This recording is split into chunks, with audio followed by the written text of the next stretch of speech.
In this video, I'll show you how to use an Ionos domain step by step. If you're looking to create a website or set up a professional email, understanding how domains work in Ionos is essential, and I'll make it simple for you.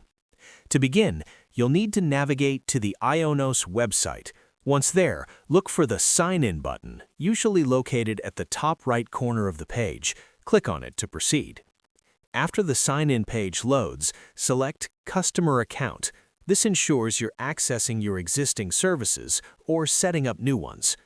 Next, enter the email address you used to register for Ionos services. Make sure it's correct, then click Next. You'll then be prompted to enter your password.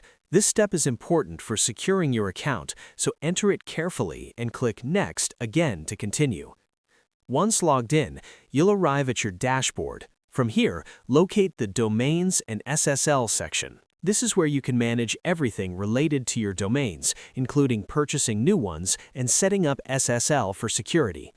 Inside this section, find and click on Add Domain. This will take you to the page where you can start choosing your domain name. At this point, you may be asked to select a subscription plan. Ionos offers different packages depending on your needs, so choose the one that best fits your goals. Now it's time to search for a domain name. Pick something memorable, relevant to your brand or content, and easy to type. Once you have a name in mind, click Search to check if it's available. If your domain is available, great, you can move forward. If not, try variations or different domain extensions until you find one that works. After selecting your domain, proceed with the purchase. Add it to your cart, enter your payment details, and complete the checkout process. Once your purchase is complete, your domain is officially yours. You can now use it to build your website, create a professional email, or establish your online presence.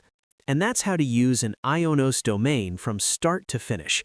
While there are a few steps involved, the process is straightforward once you understand it. Now you're ready to take your first step online.